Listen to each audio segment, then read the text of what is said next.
안녕하세요. 유톡TV입니다. 한 번쯤은 이런 생각 해보셨을 거예요. 강남도 아니고 용산도 아닌데 월세가 300만 원이라고. 그쵸, 저도 처음엔 귀를 의심했어요. 강북에서, 그것도 성동구 금호동이나 동대문구 용두동 같은 전통적인 동네에서 그런 고액 월세 계약이 실제로 이루어졌다는 뉴스를 보고 말문이 막히더라고요. 보증금 1억 원에 월세 300만 원에서 315만 원. 이런 조건이라면 강남에서도 흔한 수준은 아닌데 강북에서 이 정도라니요. 근데 이게 그냥 예외적인 한두 건일까요? 아닙니다. 그 안에는 지금 서울 주거 시장이 겪고 있는 근본적인 변화가 담겨 있었어요. 이야기는 6.27 대책에서 시작됩니다. 정부가 전세대출 보증 비율을 90%에서 80%로 줄이겠다고 했고, 하반기부터는 전세 계약에도 DSR 규제를 적용하겠다고 발표했죠. 쉽게 말해서 전세자금 마련이 훨씬 더 어려워졌다는 얘기입니다. 특히 중산층이나 신혼부부들, 조금은 무리해서 서울 살림 시작해보려는 분들에겐 정말 숨막히는 소식이었죠.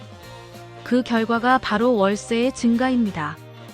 KB부동산 자료에 따르면 수도권 신규 임대 계약 중 월세 비중이 42.2%를 넘겼다고 해요.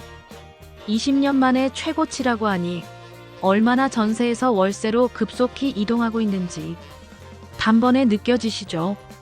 그런데요, 이건 단순히 월세가 늘었다가 아닙니다. 질적으로도 달라졌어요. 예전엔 월세라고 하면 원룸, 반지하, 오래된 빌라 같은 걸 떠올렸잖아요. 그런데 요즘은 전용 59제곱미터, 84제곱미터짜리 신축 아파트에서 월세 계약이 체결되고 있는 겁니다. 성동구 금호동 일가, 이편한 세상 금호파크힐스. 7월 10일, 59제곱미터짜리 아파트가 보증금 1억 원에 월세 300만 원으로 계약됐습니다. 동대문구 청량리역 인근 한양수자 인그라시에 여기선 전용 84제곱미터가 보증금 1억에 월세 315만 원에 계약 완료됐고요. 강북이라기엔 너무 센 가격 아닐까요?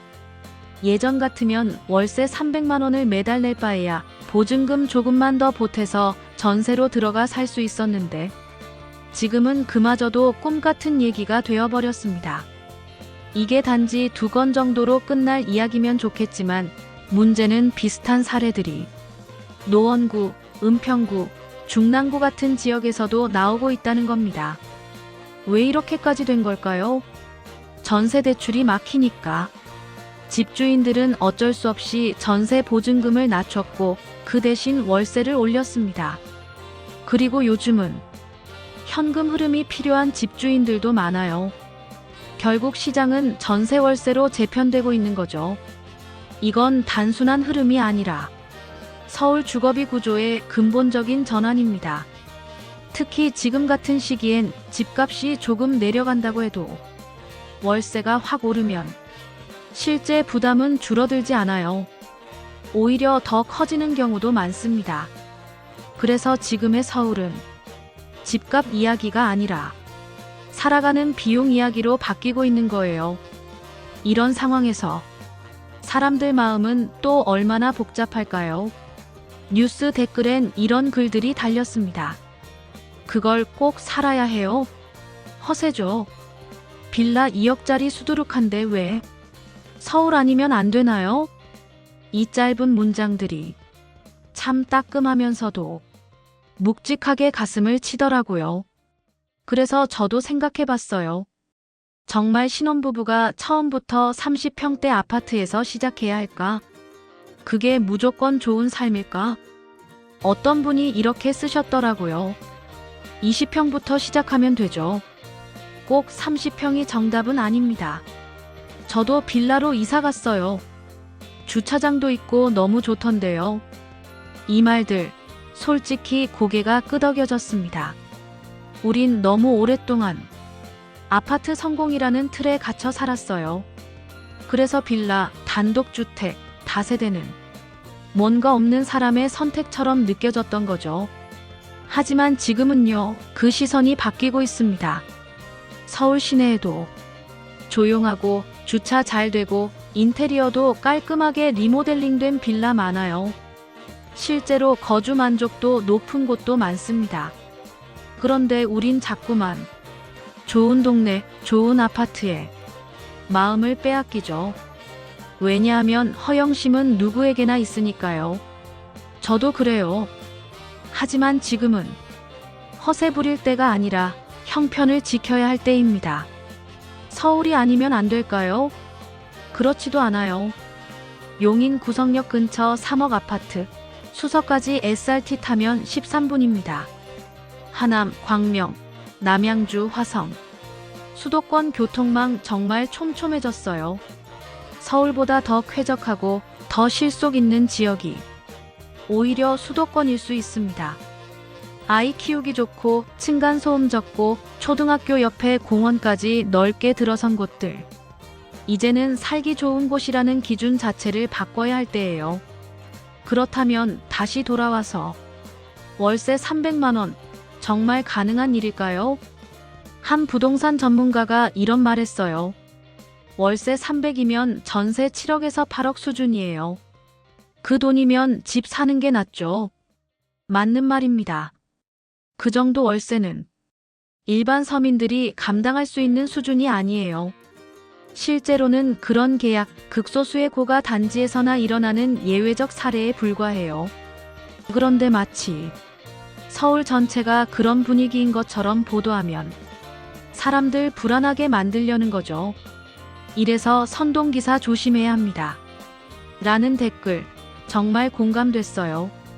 게다가 지금 분위기 보면 그런 비정상적인 계약은 오래 못 가요. 한두 달 지나도 계약이 이어지지 않으면 그 집 결국 경매 나올 수도 있다는 얘기도 들리거든요. 그럼에도 불구하고 우리는 여전히 큰 집, 좋은 동네, 비싼 월세에 끌립니다. 왜일까요? 집이 삶의 전부라고 오랫동안 믿어왔기 때문이에요. 그런데 진짜 삶은요, 집이 아니라 내가 어떻게 사느냐에 달려 있습니다. 부모님 세대 생각해 보세요. 우린 방 한 칸에서 시작했어. 서울이 너무 비싸서 용인 같지만 지금은 후회 안 해. 반지하에서 두 아이 키우며 살았어. 그때는 부족했지만 서로 의지하면서 살았고 그래서 결국 나아졌습니다. 지금은요, 왜 신혼부터 30평이 정답이어야 하고 왜 아파트 아니면 실패처럼 여겨야 하나요? 틀렸어요. 그 기준이 틀린 겁니다. 그리고 한 가지 꼭 기억하셨으면 좋겠어요. 전세는 한국에만 있는 제도입니다. 이제는 서서히 월세 중심 구조로 넘어가고 있어요. 국가가 보증을 서는 전세 대출에 대해 세금 논란도 점점 커지고 있고요. 어쩌면 지금 우리가 겪는 변화는 피할 수 없는 흐름일 수도 있어요. 그렇다면 이 변화 앞에서 가장 지혜로운 건 내 형편에 맞는 선택입니다. 허세보단 현실, 무리보단 균형, 남들처럼 살기보단 내 삶을 잘 지키는 것. 서울 아니어도 괜찮습니다. 작은 집도 따뜻한 집입니다. 내 삶의 속도도 충분히 의미 있는 속도입니다. 그걸 잊지 않으셨으면 좋겠습니다.